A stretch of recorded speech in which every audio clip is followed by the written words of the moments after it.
अब देखो कितनी अद्भुत बात है, कोई न डूब रहा उसके गले में पत्थर बांध दो तो जल्दी डूब जाता है, और पत्थर को कितनी भी ऊंचाई तक फेंको पर आएगा नीचे। ये पत्थर मानो कर्म का स्वरूप है, कर्म कितना ही ऊंचा करो अंत में नीचे लाएगा। और ये पत्थर डुबाता है, हाँ देहाभिमानी को डुबाता है, लेकिन नलनुल छू दे इसे विवेक वैराग्य के द्वारा छू दो तो ये पत्थर तैरने वाला बन जाता है।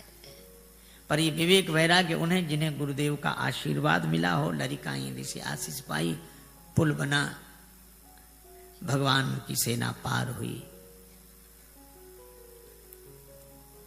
भगवान ने कहा कि अंगद जी को फिर भेजो। अंगद जी गए। हनुमान जी हैं पूरे साधु, अंगद जी हैं पूरे सिपाही। साधु आस्था की स्थापना करता है, सिपाही के द्वारा व्यवस्था की बात विधिवत होती है। अंगद जी ने नगर में प्रवेश किया, रावण का बेटा मिल गया। बंदर बोले वही राक्षस बोले वही बंदर फिर आ गया, लेकिन रावण के बेटे ने लात उठाई, मार नहीं पाई। ये बंदर वो नहीं, दूसरा है ये तो। रावण के बेटे को ही मार डाला, हाथ गिरते ही ऊपर गया। अंगद जी रास्ता नहीं पूछ रहे तो भी बता देते इधर से इधर से इधर से। अरे रास्ता काहे को बता रहे, बोले आगे बढ़े, यहां से तो पीछा छूटे। और रास्ता इसलिए भी बता रहे हैं कि हम तो पहले ही समझ गए थे, वही नहीं समझा जो सिंहासन पर बैठा उसी को समझाओ। अंगद जी को देखकर सभासद उठे, रावण ने फटकारा तो बिचारी न बैठ पाए न उठ पाए। कौन है तू? अंगद जी ने जो उत्तर दिया वो बड़ा अद्भुत। कह लंकेश कवन तय बंदर। हनुमान जी के सामने तो रावण बोलता गया, अंगद जी ने बोलने ही नहीं दिया। कह लंकेश कवन तय बंदर। अंगद जी बोले मैं रघुवीर दूत दस कंधर।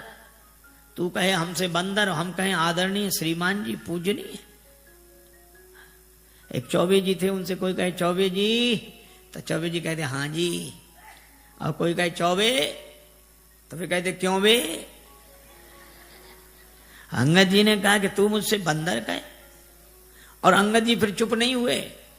मम जन कहीं तो रही मिताई तव हित कारण आयूं। भाई मेरे पिता से तुम्हारी मित्रता थी, तुम्हारे भले के लिए आया हूं। मेरा कहना मानो, पुरजनों को और रानी महारानियों को साथ में लेके दांतों के नीचे तिनका दबाव, कंठ में कुल्हाड़ी रखो और फिर भगवान से जाकर प्रार्थना करो तो मेरा भरोसा है कि भगवान तुम्हें क्षमा कर देंगे। और जो वैसे ही नहीं जा रहा था, इतनी शर्तों के बाद जाएगा। अंगद जी सोचते हैं कि जाए ही नहीं सो अच्छा।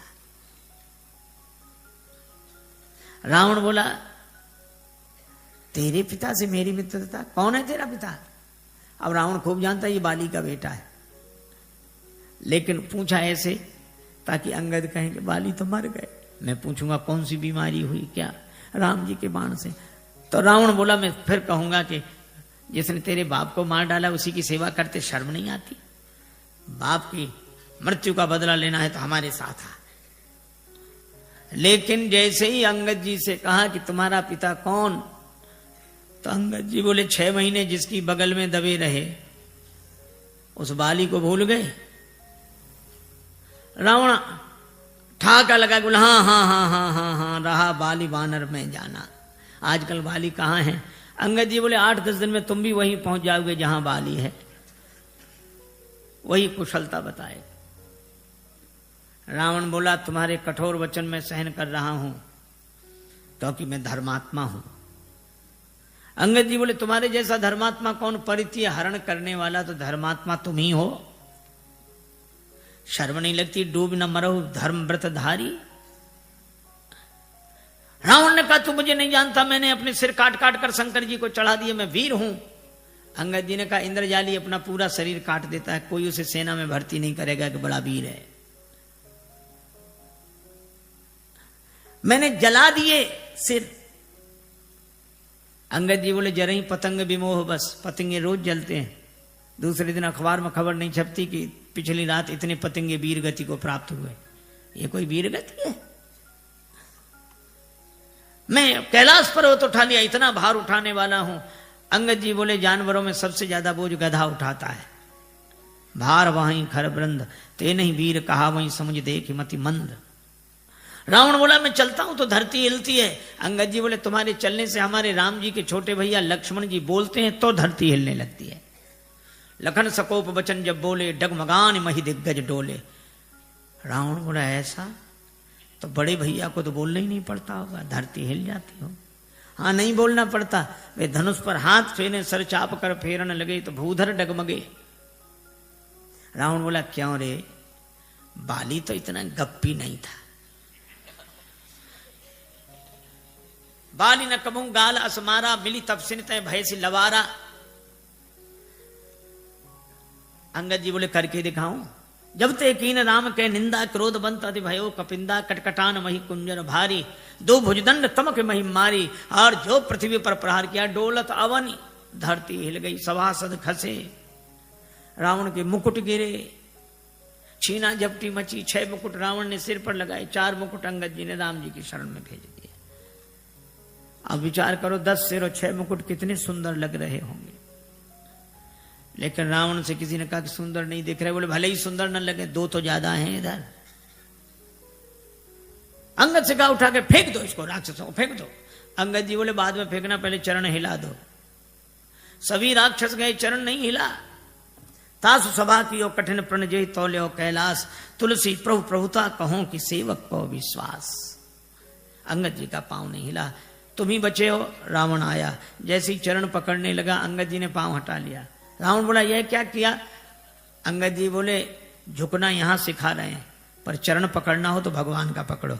साधु वही है झुकना अपने चरणों में सिखाए, पर चरण भगवान का पकड़ा है। रावण को बड़ा बुरा लगा, लेकिन करता क्या। अंगद जी आए, राम जी से कहा कि युद्ध अवश्यम भावी है। दूसरे दिन से युद्ध आरंभ हुआ। चंद्रमा में आग दिखाई दे रही है, तारे दिखाई दे रहे हैं, कोई नीचे नहीं गिरता। हनुमान जी ने विचार करके मुद्रिका गिराई, और मुद्रिका में लिखा है राम नाम। मां संकट के समय तो राम नाम का ही स्मरण करो। यह मुद्रिका कहां से आई, किसने दी। चकित चितौ मुद्री पहचानी। हनुमान जी श्री राम कथा कहने लगे। जानकी जी ने कहा जिसने इतनी सुंदर कथा सुनाई उसे भी तो देखें। हनुमान जी बोले बस माता कथा ही सुंदर है, कथा कहने वाला तो बिल्कुल बंदर है, ये छिपा ही रहे सो अच्छा। पर जानकी माता बोली बंदर ही सही, कथा सुनाने वाला तो सुंदर आवे।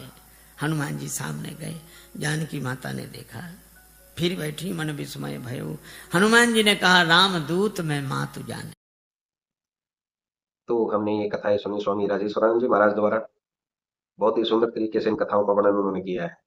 उम्मीद है आपको ये कथाएं बहुत पसंद आई होंगी। अगर आपको ये कथाएं पसंद आई हैं तो चैनल को सब्सक्राइब कीजिए, वीडियो को लाइक और शेयर कीजिए, ताकि इस तरह की प्रेरक और हास्य कथाएं हम आपके लिए लेकर आते रहें। आपका बहुत बहुत धन्यवाद।